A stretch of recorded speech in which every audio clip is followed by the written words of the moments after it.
A film that's about to be released very soon is a film called The Cave. And it's my great pleasure to be talking to the writer, producer, director of The Cave, Tom Waller. Tom, welcome to Movie Metropolis. Hi there, Peter. How's it going? Good to talk to you. And as you said, you're in Ireland at the moment, but of course this film was shot in Thailand. It's based on the true story, of course, of the 2018 event where the 12 football boys and their coach were trapped inside a cave and were rescued. How did it come about that you were able to make this drama based on this true story? Well, it was such a remarkable story that I just I had to to be honest, I watched the news like everyone else on the planet, and everyone's hearts were beating to just know whether those boys would make it alive out of the cave or not. And I just happened to be in Ireland at the time, and there was a diver who came back from the mission, who'd come out from the next door county to where I am, County Clare in Ireland. And, he received a hero's welcome because he'd just gone out and saved these boys from the cave. So I was able to get in touch with this diver, and he recounted his story of how he went out to Thailand to take part in the mission. And that's really how the film came about. It kind of all started with him, with Jim Warney, who's one of the focuses of my movie. He is. It's so interesting that he's actually in the film as well, and sort of recreating his real experience. So tell me about that, because this could have been a documentary, but you've obviously made that decision to make it a dramatized film. What were the challenges that you faced in writing and making this film? Well, I think with any film which is based on a true story, when some of the audience is going to know the ending, and thank God it was a happy ending in this case, it's always a challenge to try and, first of all, suspend disbelief that you're watching, actors usually. Sometimes if it's Tom Hanks, you kind of buy it more than maybe other actors.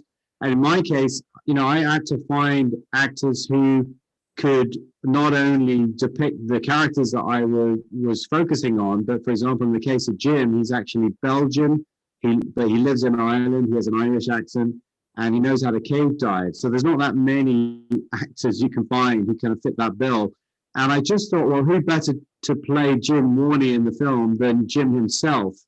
And so it was a bit of a risk, but at the end of the day, I think the film is all the more authentic for it by having some of the real participants in the rescue playing themselves. And don't forget, I've also got actors who are playing alongside non-actors, and some of the real volunteers in the rescue take part in the film as well. Some of them background extras, some of them have speaking roles. So it's kind of a blend, and I wanted that verite style. So it has a kind of documentary feel to it, but essentially it's fiction based on a true story.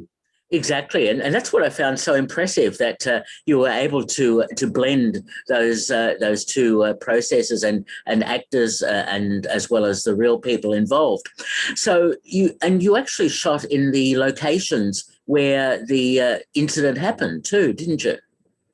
Well, yeah. I mean, for me, it was kind of easy because my mother's from Thailand, and I live and work out in Thailand for a lot of the year, and to be honest, it sort of happened, on my back doorstep, if you like, because my mother's from Chiang Mai in the north of Thailand, and this whole incident took place in Chiang Rai province, which is not far away.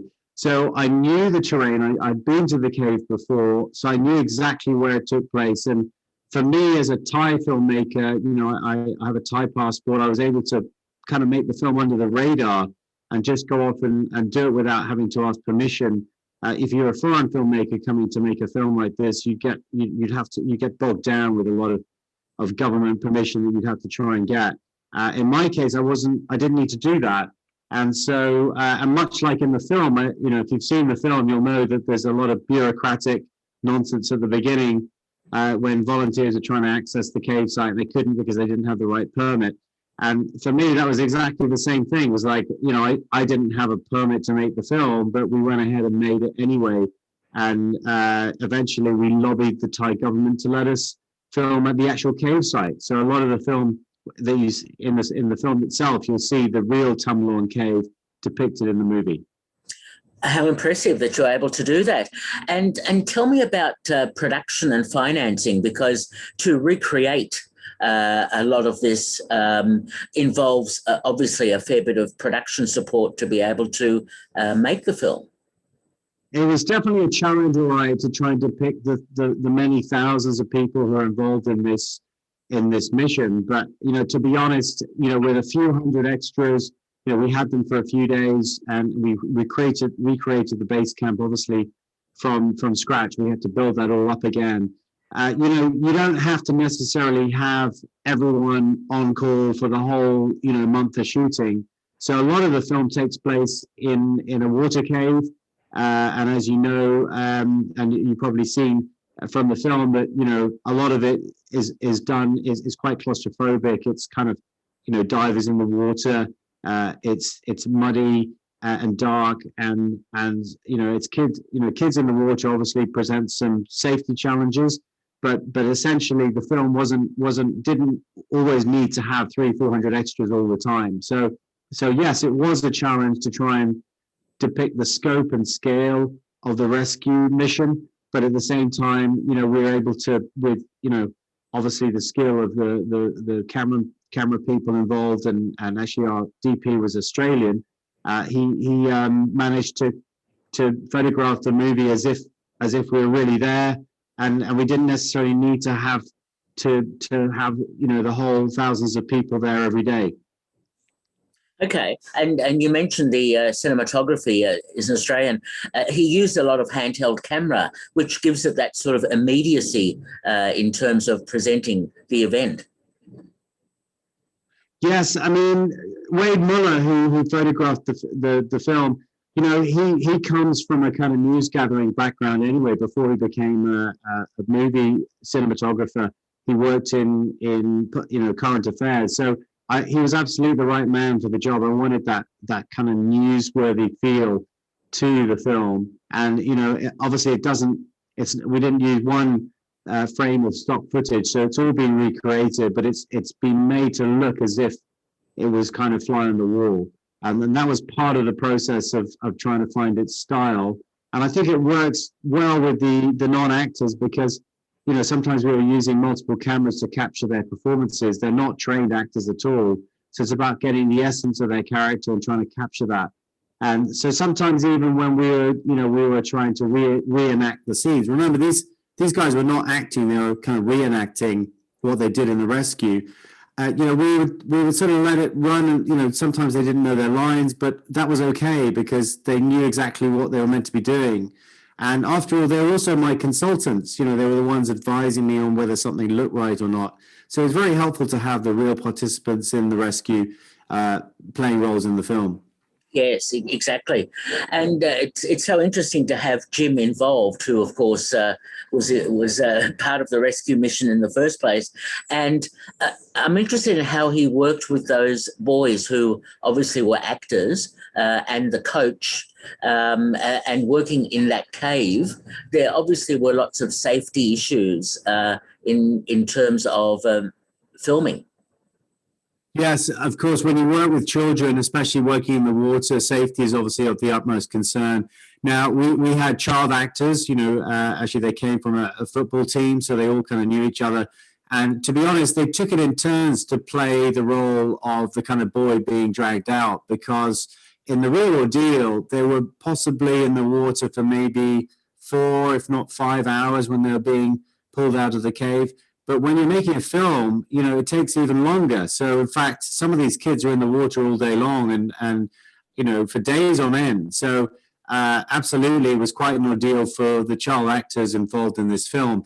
But, we also had to make sure that we weren't in real caves all the time. We also shot a lot of the film in a kind of studio, not in a studio, but in an abandoned swimming pool, which it had a kind of set built on top of it to look like the cave. So there's a lot of trickery involved. Some of the footage is in the real Tumlorn cave. Other scenes are in another sort of interior water cave in north of Thailand. And then there were some scenes which are shot in a kind of more studio type surrounding. Well done on that. I was very impressed. And you mentioned earlier the bureaucracy. It's hard to fathom how it was so difficult to get those pipes, for example, for pumping the water out, and just the logistics of the actual event. And you portray that in your film. It's amazing how much bureaucracy was involved in affecting the rescue, I suppose. Yeah, I mean, I think it wasn't really that I was trying to criticize the Thai authorities. I think it would have been the same in any country, is that if you show up at a rescue or a crisis disaster site and you want to get in, and obviously in the film we depict a man who invented these turbojet water pumps, and he's offering to help, and he wanted to try and help get these kids out, but he just couldn't get in because he didn't have the right permit, or didn't know the right people. And that just goes to show the selflessness of these people who drove, 9,000 kilometers 900 kilometers to be at the cave site and wasn't allowed in. So other people flew 9,000 kilometers, and obviously they were given more of a warmer welcome. But still, the Thai authorities were apprehensive about letting the foreigners take control of the situation. And, it was only ultimately after one of the ex-Navy SEALs, paid the ultimate sacrifice and lost his life in the mission, that the Thais really sort of said, okay, maybe we should let some of the foreign experts handle this. And that's a rather sad aspect of the film, of the real situation, that there was a loss of life that perhaps is not as well known. Yes, I mean, for me, it was very important that the family of the gentleman who died, that they were on board the project from the beginning and were okay with us, because obviously we have footage of him in the film, and absolutely it was sensitive because that he just passed away recently, and we want to make sure that we weren't being exploitative or that we're being respectful, and in fact the film is dedicated to him. So we try to show what happened with, I suppose, just giving you the facts and not trying to embellish it at all. It's very understated. And those scenes, I think, are at the heart of the movie, the turning point really for the mission as well, because before then there's some resistance for the foreign divers to take part in the rescue. And then after that, they start to play the final hand in getting the kids out. Yeah, quite incredible, and well done on that. Talk about the music that you used in the film and the way you edited the film to really portray the story. Well, I think with music, there's a kind of numbness if you don't have music. It becomes too much like a documentary or too much like, sort of art house movie. And I wanted the film to have a mainstream feel to it, even if we didn't have Tom Hanks in the lead role. We wanted it to be accessible. So the score for me was very important because, you have that heroic theme of, I mean, these are ordinary guys, but they became heroes. And so you have this resonance of, heroism and it is an amazing story of bravery as well. And so I wanted the score to reflect that. And, to be honest, the sounds of the Thai instrumentation that take you to the locale that we filmed in. There's also the legend of Nang Non, as you've seen from the film. The Thais believe in the spiritual aspect of things just as much as the world of the living, and so the power of prayer absolutely must have played a role for especially on the Thai side. And there are families who had a charismatic monk who interceded on their behalf and prayed a vigil every night for these kids. That was absolutely important for them to be represented in the film, and and they believe that also possibly the legend of Princess Nang Non had something to do with it, and that maybe her taking one life was in exchange for letting those 12 kids out at the end. So it's sort of all part of the symbolism and cultural aspect of the storytelling, which I wanted to try and reflect in showing the Thai side as well as the foreign effort. Okay. And in terms of the editing, you obviously would have shot a lot more than you used in the final version of the film. Did you have to omit some scenes to be able to pace the film appropriately? Absolutely. Well, there's a lot to cover in the 18 days to try and squeeze it into, a 100-minute film. So, the first kind of 30 minutes of the film goes by pretty quickly because, a lot of people watched the news and they knew that those kids had been found. So I needed to get to that point quite quickly in the film so I could really show the more thrilling aspect of how they got out in the second part of the film. And that for me was a challenge just to try and get the pacing right, and we had to telescope some of the timelines to make sure that we could fit it all into a sort of feature length format. I mean, you could go on telling, in fact, Netflix are making a series about the boy's story, and that, if you wanted to watch it over an expanded storyline, you'll have to wait for those TV shows that might come out about this subject. But for me, I wanted to make a film which gave you, in essence, the highlights of the volunteer spirit of this rescue, and showed you some of the persons that were involved that we might not have heard about on the news. Exactly, and you certainly have done that. When the film was completed, I gather you showed it to Jim and perhaps some of the others who were part of the film, and how did they react?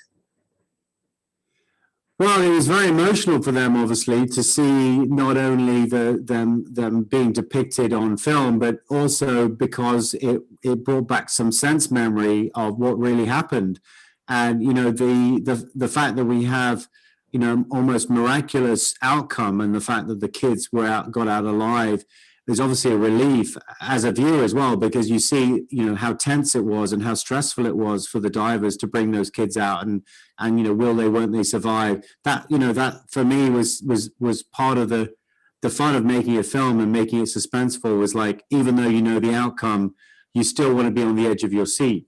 And I think that's really where Jim and the other participants in the film, they helped me to make that work in a way that was honest and didn't feel too contrived, because really we didn't have to make up anything. Sometimes reality is stranger than fiction. Mm. That's certainly the case, and you've portrayed that. So, how is the film being rolled out? For example, has it been seen in Thailand and in Ireland? How is it being shown? Well, we've already been released in Thailand. It was widely released in Thailand a while ago, and it's just been, because of COVID, there's been a lot of cinemas are closed, and countries have been in lockdown. So unfortunately, in Europe, the film hasn't been seen at all. We've been to a couple of film festivals, but in Asia, we released the film in cinemas in a lot of territories, and obviously we're going out in Australia and New Zealand now theatrically. It's just been disappointing because of COVID. And of course, this is a film about hope, and I think there's no better time to show it because of the situation we're in now. And, before there was COVID, there was also the Thai Cave Rescue, where people united and almost came together, as countries did, in reporting the incident, and also governments sending their people to go and help. And since then, obviously, COVID has unified us as a people on this planet. But if you weren't in a cave in 2018, you probably would have heard of this story, and certainly it was on most people's minds in July of 2018. And I'm just hoping that people will have some sense of wanting to maybe reminisce on that period pre-COVID, and watch this film to remind them of what happened in 2018, and how countries came together to help, and people came together to help save these boys in such a miraculous way. Absolutely, it's such a positive and affirming story, and you've told it very well in The Cave. I just wanted to ask you, Tom. I read that you have a background in filmmaking. You've been an assistant director on films like The Last Executioner, and been involved with other films. How do you decide or choose what films you get involved with? Well, for me, the filmmaking process, you obviously absolutely get absorbed for maybe a year or 2 years even, making a film. And with The Last Executioner, which I also produced and directed, that also took a year of my life. I mean, that was a film about guilt and sin, and the life of a prison executioner in Thailand. This film, although it's a different theme altogether, but there are still some similarities in terms of, the spiritual aspect of my films. And I think that's probably something that comes through in a lot of my work, is that, certainly guilt and sin translates, I suppose, guilt and sin is more of a Christian theme, but in Buddhism, it's karma. So, there's a lot of karmic qualities about what goes on in the cave as well. And also this feeling of, if you do something now, you're going to be rewarded maybe in another life, So the fact that these people were, especially the Thais who volunteered to, and their selfless acts of, for example, the lady whose fields were flooded and her rice crops decimated, and when the government tried to compensate her, she so refuses the money. This is very much something that Thais would say was a karmic act, that's something that they do, for the good of their maybe they'll be reborn as a better person in the next life, and that for me was very interesting and an interesting aspect of the story. So I suppose I'm drawn to the spiritual aspects of a story just as much as the kind of metaphysical. Okay, really interesting to hear that. Are there any particular films or filmmakers that may have influenced you, especially in making The Cave?